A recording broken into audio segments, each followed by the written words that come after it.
চলবে ইনশাআল্লাহ।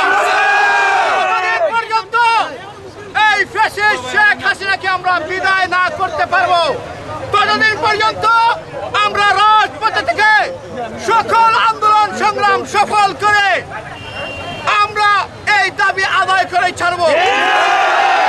রাজপথে থাকার অঙ্গীকার ব্যক্ত করে আজকের মতো বিদায় নিচ্ছে। আগামী খেলকে সফল করার উদার্ত আহ্বান জানিয়ে এই পত্র বিদায় নিলাম। ধন্যবাদ সবাইকে।